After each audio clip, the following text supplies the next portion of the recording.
disponibilidade. Dani, eu vou só desativar o seu som, que tá dando interferência, mas se você precisar falar comigo, aí você abre. Então, vamos lá. Vamos iniciar, né? Hoje um assunto que é um universo que eu amo, que é o universo infantil. Eu amo dar aula sobre crianças, né? Sobre o cuidado desde o recém-nascido até, não é, já chegando na adolescência. É um universo que eu tenho o maior prazer de estar trazendo algumas experiências, trazendo algumas técnicas. Boa tarde, Alessandra. Acompanha aí na página 35, tá certo? A gente começou agora. Então, vamos estar podendo, né, conhecer esse universo que é o mundo da criança, tá? Desde a questão da saúde, dos cuidados.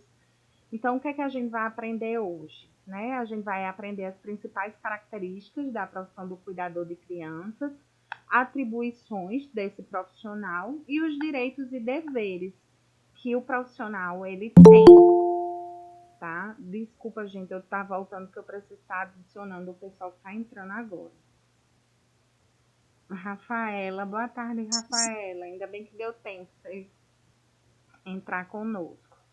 Página 35.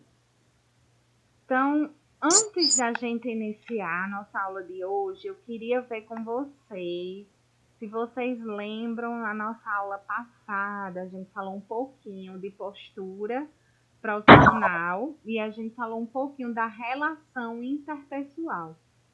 O que é que vocês aprenderam? O que é que vocês lembram? Só para a gente refrescar na memória, né? Porque eu sempre gosto de estar revisando a aula anterior. O que é que vocês viram de importante na questão da postura profissional e da relação interpessoal? O que foi que vocês conseguiram aprender na aula passada? Um resuminho, algo bem objetivo. Professora, a postura é essencial, né? Temos que ter postura, se colocar no nosso lugar, falar nos momentos devidos, né? No momento certo, não se intrometer nas coisas do paciente com a família. Perfeito. Falando da vestimenta, não foi? Justamente, a vestimenta, cabelinho amarrado, unha cortada, unhas, né? Tudo isso, aparência, a higiene pessoal, com os dentes, com isso, etc. Eu ia dizer a mesma coisa. Pronto. Também a questão de ética, né? Saber respeitar a cultura daquela família, porque vocês têm que entender que vocês vão estar inseridos numa família que muitas vezes não tem a mesma cultura que a sua, não tem os mesmos princípios e valores que a sua. E aí a gente tem que saber... Não tem a mesma religião, né, professora? Exatamente. Mas a gente tá ali como um profissional, né? A gente não pode levar para o lado pessoal. Claro que a questão da sensibilidade, da humanização é muito importante, mas tem certos momentos que a gente não pode misturar a questão pessoal da questão profissional. Tá certo? É verdade. Perfeito. Então, vamos lá. Vamos iniciar o nosso conteúdo de hoje. Eu só queria trazer um pouquinho para resgatar o que a gente falou na aula passada, né? Pergunta: o que faz um cuidador infantil? O que é que vocês acham? Quais são as atribuições de um cuidador infantil? Né? O que é que vocês atribuem aí como função a esse profissional? Falem aí para mim qual a visão que vocês têm relacionada a essa profissão. Professora, na minha visão, o cuidador infantil, ele é professor, ele é companheiro, ele educa os modos do dia a dia, né? Ele dá educação, ele cuida da higiene, ele dá carinho, dá amor, dá atenção. É no meu ponto de vista. Certíssimo. Licença, eu acho assim, que o cuidador assim, tem que ser como fosse a mãe mesmo, né? Para dar amor, porque se for só para ganhar, só pelo o dinheiro, não adianta, né? Não adianta, a gente tem que dar amor, cuidar dele como se estivesse cuidando do nosso próprio filho, né? E a Aretusa, acho que falou aí muito bem, né? A gente tem que cuidar do bem-estar daquela criança. O primeiro lugar é o bem-estar. O bem-estar está relacionado a tudo, à saúde, à atenção, a cuidado. Então, muito bem, promover esse bem-estar para o paciente, né? Então, olha só o que é que eu trouxe para vocês. O ato de zelar por alguém só existe quando é sentido, vivido, experimentado. Isso envolve respeitar o outro e a si mesmo como ser humano e também como profissional. Eu trouxe essa frase que eu acho que tem total relação com o que a gente está falando, que vocês acabaram de falar aqui. Né? Disseram que não é só o fato de ganhar dinheiro, mas também a questão de amar, de zelar, de proporcionar bem-estar. Então, não adianta a gente só visar no lado profissional. Maria Elizabeth, eu não sei se é o seu áudio que está aberto. É o meu, professora. É porque justamente na hora que eu ia falar, a Letusa começou a falar, né? Aí eu deixei aberto. Ah, tá certo. Porque justamente aí, né, no cuidador da criança, em primeiro lugar, a pessoa tem que ter muita paciência, né? Porque criança é diferente de um adulto, de qualquer outra pessoa. E muita energia, né, para lidar com eles, para brincar, fazer qualquer coisa com eles para interter. Né? Verdade, a paciência é uma palavra-chave aí nesse processo. Né? Justamente. Então vamos lá. Eu trouxe aqui uma introduçãozinha só para vocês terem noção como é importante e como vem evoluindo essa questão do cuidado infantil, né? O Brasil evoluiu nos últimos tempos sobre o acompanhamento da saúde infantil. Isso é muito importante. A gente vai ver até essa questão da saúde infantil no próximo capítulo, né? Na próxima aula. Então, olha, os diagnósticos precoces, a prevenção de futuras doenças, tratamentos e profissionais especializados na área, para quê? Para dar melhor qualidade de vida a essas crianças, né? Então, ó, não é diferente, o papel do cuidador é de suma importância, até mesmo para identificar, né, para ter um diagnóstico precoce, muitas vezes, de algumas limitações que a criança apresenta. Então, você ter o conhecimento precoce, você ter o conhecimento prévio de uma doença, lhe faz mais experiente, lhe faz mais firme na sua profissão, no sentido de ter mais sensibilidade para identificar e perceber naquela criança, de repente, alguma alteração, alguma limitação. Então, será que o desenvolvimento dessa criança está adequado ou não? Eu estudei que o desenvolvimento de 0 a 1 ano, ele se dá da seguinte forma: eu devo estimular tais brincadeiras, desenvolver tais estímulos com aquela criança, e se eu vejo que ela não está reagindo àqueles estímulos, tem alguma coisa, eu preciso intervir, eu preciso orientar a família para buscar ajuda. Olha como é fundamental a gente ter o conhecimento, né? Então, por isso que a gente está aqui, justamente para que vocês consigam compreender certas patologias, para que vocês, de repente, claro, gente, que eu não quero que vocês fiquem rotulando crianças, tá? Dizendo, vixe, essa criança, vixe, é muito hiperativa, ela deve ter TDAH. Essa daqui, meu Deus, fica desatenta a tudo. Tem isso. Essa aqui, vixe, parece ter autismo. Não, eu não quero que vocês fiquem rotulando as crianças, mas o conhecimento, eles nos orienta a ter um olhar mais sensível, né? Da mesma forma que aquelas atitudes daquelas crianças, elas podem despertar para uma situação. Poxa, eu aprendi que em autismo tem esses sintomas. Eu não posso simplesmente diagnosticar. Não são vocês que vão diagnosticar, mas vocês vão dar um norte para aquela família. Vão orientar aquela família. Olha, eu percebi que ele está com um comportamento assim assado, mas eu não sou o profissional adequado para estar diagnosticando, mas eu acho interessante você conversar com a escola para perceber, para observar se eles estão tendo a mesma visão que eu. Não chegue lá com a verdade, não. Porque às vezes essa coisa de você chegar já dizendo que percebeu isso e que acha que é aquilo, você às vezes pode magoar a família. A família pode dizer, quem é você para estar diagnosticando meu filho? Então, a forma como você fala faz toda a diferença, né? Olha, eu venho observando essas atitudes, né, no seu filho.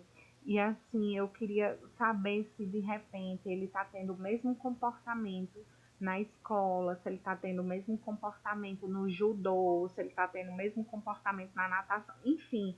A gente precisa observar se nos outros ambientes ele está tendo o mesmo comportamento para sim conseguirmos encaminhá-los para uma ajuda, né? Com ajuda com um profissional adequado que venha diagnosticar. Então, é isso que eu quero desenvolver em vocês, essa sensibilidade, esse conhecimento de determinadas doenças e limitações, para que vocês tenham esse olhar sensível, tá certo? Então, olha como o papel de vocês é de extrema importância, muito relevante, tá? Então, eu coloquei aqui a cuidadora infantil, o cuidador infantil, a monitora, o monitor, o tutor, a tutora, ou a berçarista, né? Convive com seres humanos em uma importante fase da vida, que é a fase do crescimento intelectual e físico, né? E vai ser também um momento de aprendizagem e descoberta. Estar bem capacitada é oferecer aos pequenos a oportunidade de se desenvolver ainda melhor. Olha que bacana. Se eu sei o que a criança ela precisa desenvolver com 2 anos, eu vou saber estimular com a brincadeira certa, com o brinquedo certo, com a técnica certa. Vocês concordam comigo?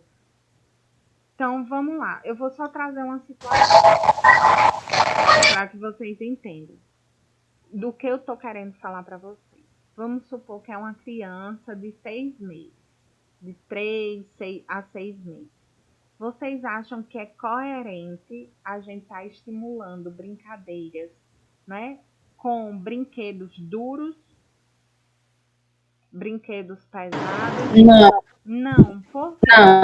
é a fase em que a criança ela leva tudo à boca. Vocês concordam comigo?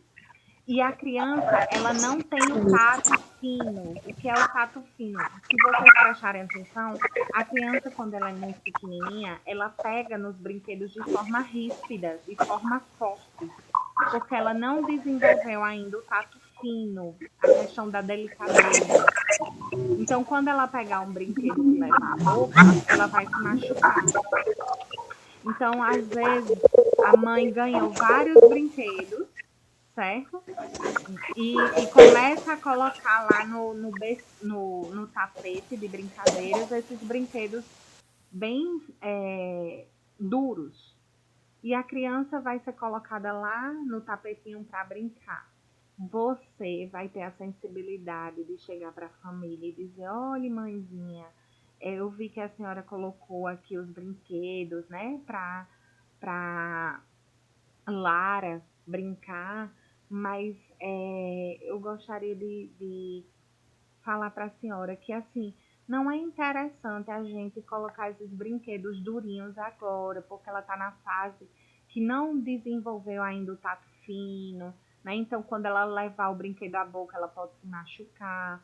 E aí, quando ela se machucar, a culpa muitas vezes pode não ser minha, né? Mas eu gostaria que você tivesse essa compreensão da gente deixar reservado para brincadeira só os brinquedinhos mais moles, os brinquedinhos que podem ser levados à boca, os brinquedos que não são pequenos, porque ela pode se engasgar, pode engolir, né? Olha que interessante, tá? Então, vocês vão aprender o que desenvolver na criança em determinadas fases, de 0 a 1 ano, de 1 ano a 2, de 2 a 3 e assim por diante. Então vai ser muito bacana, né? Existem várias técnicas legais que vocês vão gostar, né? Deus quiser, eu espero que a gente esteja em sala de aula, desenvolvendo, botando a mão na massa, Veja a hora. fazendo as caixinhas sensoriais, que eu adoro que vocês sentem no chão e botem a mão na massa mesmo, para a gente desenvolver atividades com o que a gente tem em casa. Não precisa comprar brinquedo caro, não. A gente pode desenvolver esses brinquedos e eles têm uma funcionalidade muito importante para o desenvolvimento da criança. Quer ver um exemplo que eu estou falando para vocês? Existe a caixinha sensorial, uma caixinha sensorial que eu desenvolvo com os meus alunos, que é onde a gente vai colocar várias coisas de diferentes texturas. Por exemplo, bombril, uma pelúcia, algo áspero, né? Algo bem macio, algo que seja como se fosse uma geleia. Pra quê, gente? Uma areia. Vamos supor, a criança, ela sabe o que é uma textura grossa, uma textura áspera, ela não sabe. Quem é que tem que fazer ela conhecer? Não é a gente? Então, se eu nunca apresentei a ela uma textura áspera, vamos supor areia. Se eu nunca apresentei a ela areia, aí a criança vai com 1 ano de idade para a praia, né? Aí os pais levam a criança com 1 ano de idade para a praia. Primeira vez que foi ver o mar. Aí a criança, quando pisa na areia, pronto, é um estresse, um chororô grande. Por quê? Porque ela não conhece a textura da areia. Então, para ela vai ser frustrante. Para ela vai causar, às vezes, até um trauma. Então, é muito importante a gente desenvolver a criança, ela conhecendo as texturas. A criança, ela nasce conhecendo os sabores? Não, quem apresenta os sabores para a criança é a gente. Então, se a gente apresenta a ela o sabor doce, tudo, o suco com açúcar, a comida com açúcar, ela vai gostar de tudo que tem açúcar. Mas se ela nunca comeu açúcar, ela não vai nem fazer questão por açúcar, não é verdade? Então, a gente precisa ensinar essas crianças o que é correto para aquela fase. Entendeu? Então não adianta a gente ter uma brincadeira bem legal, mas não é adequado para a idade. Então a gente vai aprender o que é que a criança precisa aprender com 2 anos. O que é que ela está desenvolvendo com 2 anos. Então é isso que a gente vai aprender quando a gente vai vendo a aula de desenvolvimento infantil, tá certo? Espero que vocês gostem e fiquem ansiosos para esse momento. Eu já estou ansiosa, eu amo. Então vamos lá. O cuidador infantil é a pessoa responsável por promover, né, a criança. Então, olha só, ela vai promover a criança o quê? Bem-estar, como vocês falaram no início da aula, né? Higiene, vocês também falaram, alimentação, integridade física. O que é isso, gente? É o observar toda vida que eu for dar o banhozinho no bebê, eu analisar a pele, se não tem nenhuma irritabilidade, nenhuma dermatite. Dermatite é uma inflamaçãozinha na pele, como se fosse uma alergia, tá? Será que eu tô trocando a fralda no horário correto? Tá causando assadura? Então, eu tenho que observar essas coisas, tá? Eu tenho que ter noção de primeiro socorro, porque é uma criança, muitas vezes ela não sabe se defender e a gente tem que estar ali apta a cuidar e a salvar nas situações de perigo. Então, vocês vão aprender também comigo situações de primeiros socorros, tá? Atividades lúdicas é extremamente importante a gente saber desenvolver atividades para cada idade, como eu já falei até agora para vocês. Então, não adianta a gente ter o conhecimento de várias atividades lúdicas, mas a gente precisa saber o que eu vou utilizar, qual é o objeto de brinquedo que eu vou utilizar para cada fase, tá? Então, ela está na fase de engatinhar, então eu tenho que estimular algo que venha desenvolver esse engatinhar. Ela está na fase de formar palavras, eu tenho que desenvolver algo que vá ajudar esse processo. Então, sempre, ela está na fase de desenvolver o tato fino, então eu vou promover algumas atividades que ela consiga desenvolver essa habilidade. Como eu estava falando, a criança, ela pega como? Quando ela é pequenininha, ela pega assim, ó, firme. Ela não tem a pinça. Se eu pegar, botar um recipiente aqui, ó, como esse, certo? Deixa eu só visualizar como é que eu tô aqui. Ó, aqui, quando eu for pegar aqui dentro, não dá para pegar assim, não dá. Eu tenho que desenvolver a pinça, que é o que? O tato fino. Então, eu vou começar a estimular esse processo. Estimular ele desenvolver isso. Como é que eu posso fazer isso? Pegar uma caixa, um recipiente com a boquinha mais estreita, que ele perceba que não dá para colocar a mão toda, ele vai ter que fazer isso. E claro, eu vou ensinar a primeira vez, a segunda e a terceira vez, e ele vai desenvolver na quarta vez, certo? Professora, licença, Pois me não. diz uma coisa, uma criança, um bebezinho de 4 meses, ele consegue pegar alguma coisa?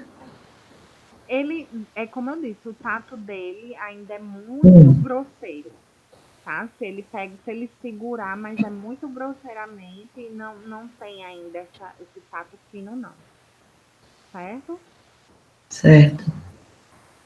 Mas aí a gente vai aprender isso melhor. Na próxima aula a gente vai já começar a desenvolver isso. Vamos lá, vamos passar.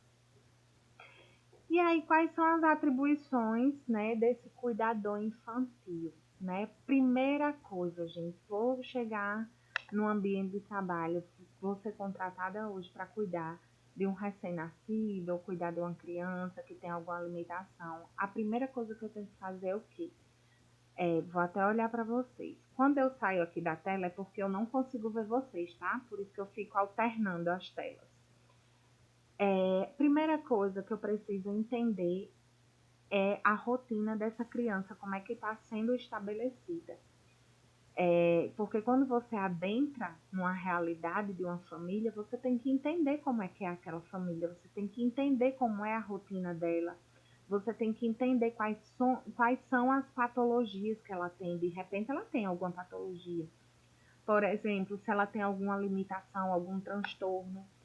Chego na casa de Lara, que eu estava falando, né? Então, mãezinha, me fale um pouco de Lara para que eu possa aprender sobre ela, né? Entender um pouquinho o universo dela, para que eu possa desenvolver uma melhor função, para que eu possa desenvolver um trabalho de excelência, tendo em vista a história de vida dela.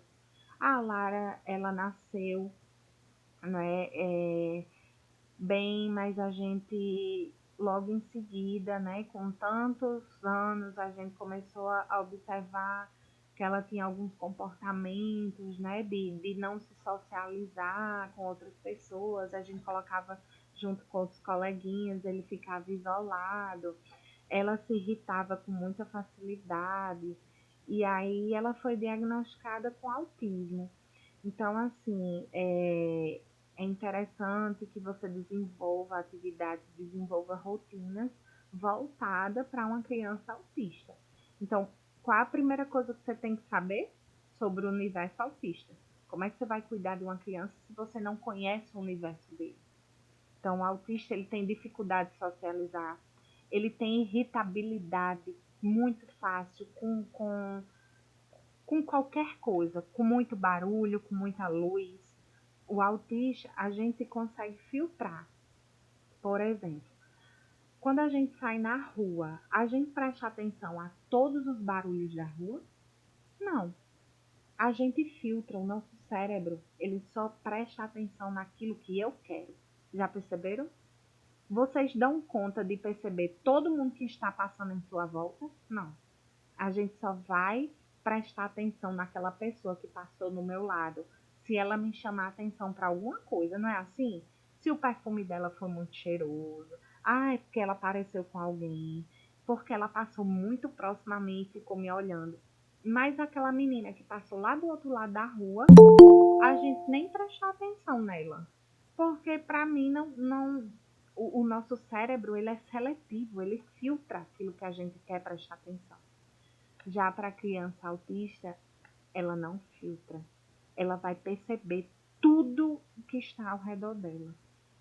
E diga se não é estressante eu estar na rua e na minha cabeça tá passando um monte de carro, eu tá prestando atenção a um monte de carro que tá passando, ao barulho das pessoas falando, tudo ao mesmo tempo. Então, os nossos sentidos ficam bem aguçados, a pessoa que é autista. Aí pergunta, isso é estressante ou não? Então, vocês saírem com a criança no meio da rua, numa rua bastante movimentada, numa rua cheia de estímulos, para essa criança vai ser estressante ou não? Vai. Então, eu preciso entender o universo autista para eu poder intervir, para eu poder cuidar, para eu poder montar estratégias, para eu montar uma rotina. Então, é isso que eu quero que vocês, a partir de hoje, entendam o universo da criança para poder vocês conseguirem aplicar uma rotina para ela. Combinado? Então, o intuito das nossas aulas é esse. Vocês entenderem a fisiologia do processo, que é a fisiologia, o funcionamento, né, daquela criança para a gente conseguir desenvolver algo para ela. Tá certo? Professora, eu trabalhei numa escola que tinha uma criança que ele era autista. Ele não, o barulho, ele, ai tia, fazia assim, ó, quando as crianças começavam a gritar, ele corria, me abraçava. É muito, eu ficava com a pena dele, que se balão, a gente começava a encher os balões, se estourasse um, ele corria e se escondia de medo. De medo, por quê? Então, uma coisa que é barulhenta pra gente, pra ele é 20 vezes mais. Aí, às vezes, ó, vamos supor, vou dar um exemplo. A gente trouxe o autismo, mas assim, tem vários outros, tá? Vários outros transtornos. Mas vamos dar um exemplo? Vamos supor que a gente cuida de uma criança que mora numa casa onde os pais adoram escutar música alta, adoram assistir televisão alta, só que ela não tem o conhecimento que a criança, ela tem sensibilidade para isso.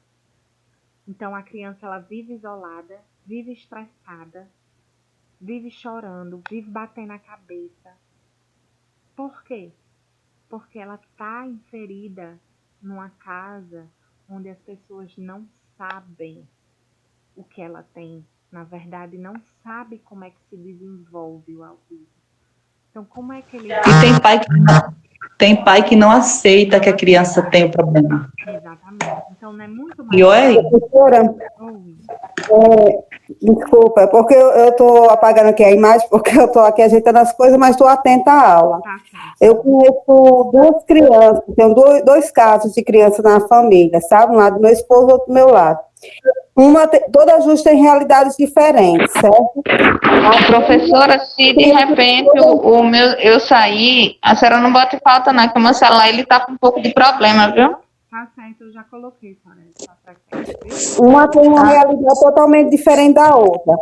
Uma tem 4 anos, ele estuda, ele tem toda uma assistência, todos os médicos, fonoaudiólogo, bem acompanhado, certo?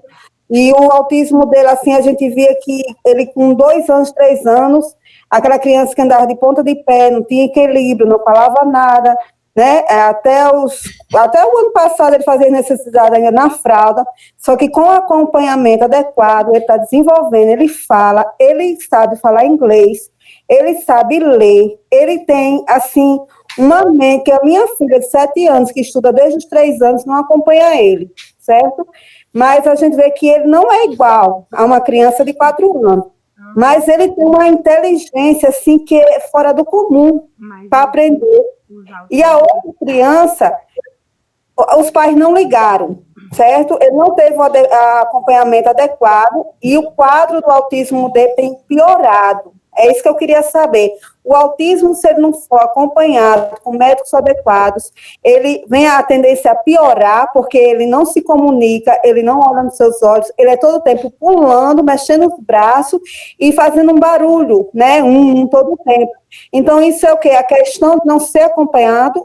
Será que ainda tem solução para esse caso de autismo?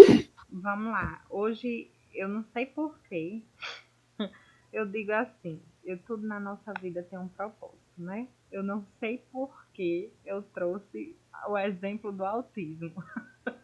Porque a gente vai ter uma aula só sobre autismo, mas tudo tem um propósito. Se eu trouxe é porque... Professora, eu também estou achando estranho. Então, Eu deixa falei pra assim, aula. nossa, eu falei assim, nossa, a professora hoje mudou toda a rotina. Hoje é só autismo. Mas Tá bom, vamos então, lá. mas estou entendendo, tá? Eu estou entendendo e o tanto que a gente precisa, né, se dedicar ainda a essas crianças, né, talvez eu precisava também me dedicar ainda bastante à criança, que realmente eu penso do lado só de trabalhar só com adulto, né, que é a senhorinha, mas aí eu ainda não tinha pensado, né, de trabalhar com criança, mas eu estou achando interessante, Gente, tá bom? é muito interessante, viu, Francisca, quando você traz essa fala, porque muitas vezes quando a gente entra no curso de cuidador, a gente só visa o idoso. E aí vocês vão ver como é gostoso, como é um universo gigante, né, essa questão do cuidador infantil. Então, o intuito da aula de hoje é justamente causar essa curiosidade, né? E quando eu digo assim, eu não sei porque eu trouxe o autismo, mas é porque eu gosto sempre de exemplificar as minhas falas, que eu acho que fica mais interessante quando a gente traz uma situação para a gente resolver esse problema. Tipo assim, eu joguei a questão do autista e tô trabalhando em cima disso, né? Então, olha como é importante a gente ter o conhecimento, como é importante nossa função como cuidadora. Sim, sim, e estou amando porque eu não tinha essa descoberta ainda dentro de mim, né? E de repente eu já estou curiosa, eu estou prestando atenção, tudo bem explicado, né? E já estou curiosa. Eu falei, nossa, se chegar o dia de eu trabalhar com uma criança dessa, meu Deus, eu já estou aqui pensando, né? E vocês vão ver que tem Com várias. certeza, com certeza, com certeza. A colega falando, né, aí eu me lembrei que na época eu era cuidadora e eu cuidava da idosa na minha casa, né, os familiares aceitaram ela ficar comigo na minha casa. Sim. E foi uns parentes visitar a idosa. E tinha um autista, uma criança. E foram à tarde visitar. E eu estava fazendo tapioca, né, mexendo com muita goma, a mesa estava repleta de goma e tapioca. E meu esposo estava em casa nesse dia. Essa criança autista, ela tirou a minha atenção, a atenção do meu esposo. E ficamos malucos, sem saber como era que a gente ia fazer para aquela criança sair daquele local que era perigoso. Ele ia para o fogão, ele ia para a panela quente, ele ia para detrás da porta, ele fechava as portas, e meu marido dizia assim, meu Deus do céu, o que é que a gente vai fazer? O menino vai quebrar a casa toda. Aí eu digo, meu filho, pelo amor de Deus, vá atrás do menino, porque eu não posso sair daqui, que as panelas tá quente. Olha, nesse dia foi um estresse, professora, tão enorme, que quando os familiares da idosa foram embora, eu estafei. Eu caí no meu sofá, eu disse, meu filho, que foi isso, pelo amor de Deus?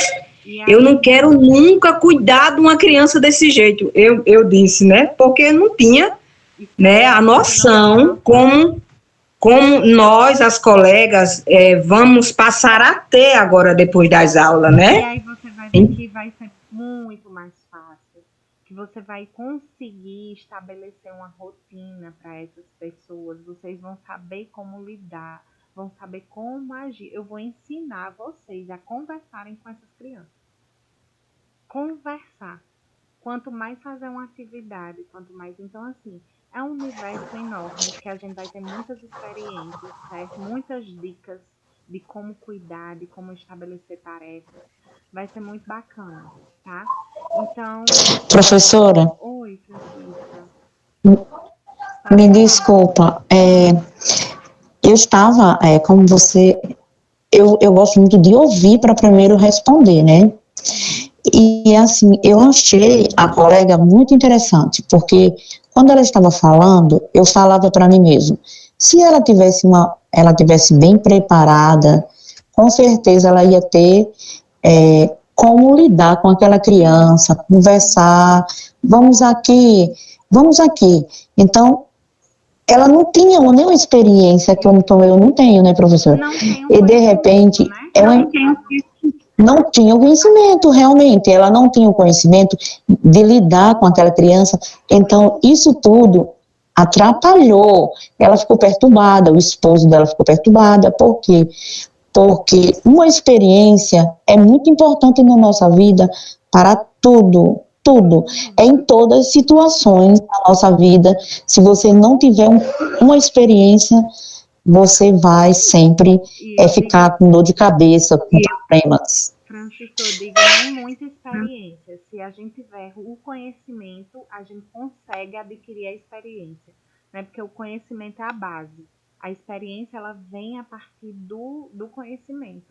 Então, se vocês conseguem ter o conhecimento sobre aquele transtorno, aquela patologia, seja lá o que for, você vai conseguir desenvolver a criança. Aí, respondendo a pergunta, que eu não lembro de quem foi, não sei se foi a Aretusa, que disse assim: professora, se a criança da situação 2, né, que ela trouxe duas situações, um que era bem desenvolvido, bem inteligente, que tem todo o tratamento, tem todo o acompanhamento, se ele tivesse recebido o tratamento que a criança 1 recebeu, será que ele teria se desenvolvido? Será que não teria agravado? Gente, eu digo que é o seguinte, é a mesma coisa de eu pegar uma criança e não estimular ela a andar, nem a falar.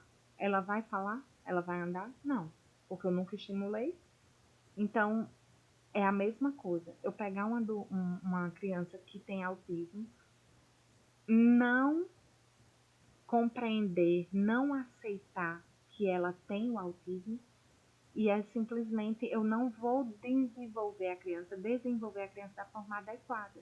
Então, ela não vai desenvolver. Ela só vai regredir. Ela não vai evoluir.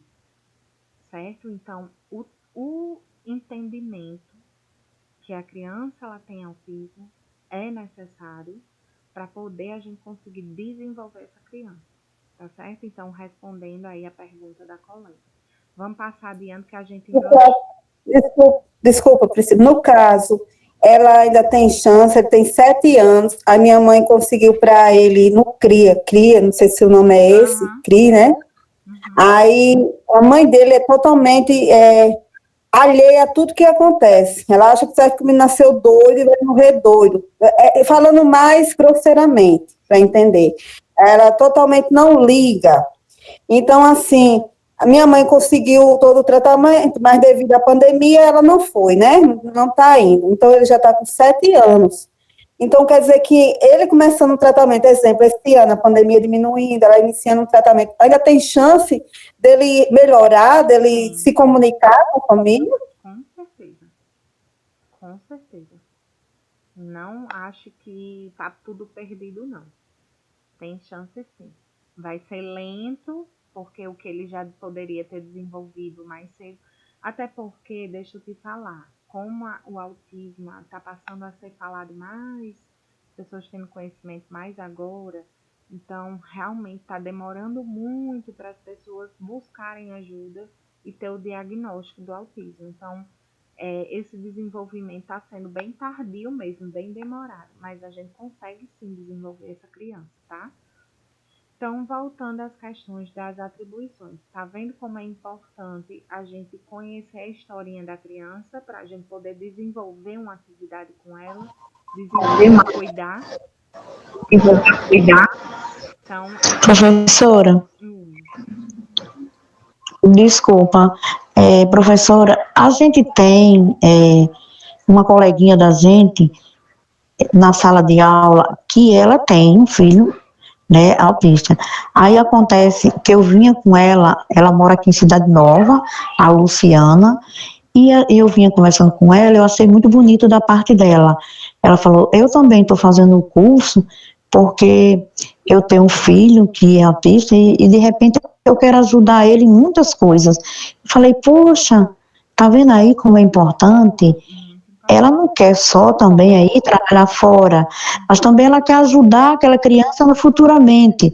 E essa mãe que está com essa criança, que já tem 7 anos, o que eu pude aqui entender, né, professora? Que ela também tem que ter muito amor, acompanhamento. A mãe também. Não adianta, exatamente, Francisca, não adianta a gente inserir a criança num acompanhamento, mas a família não fazer a parte dela. Não adianta.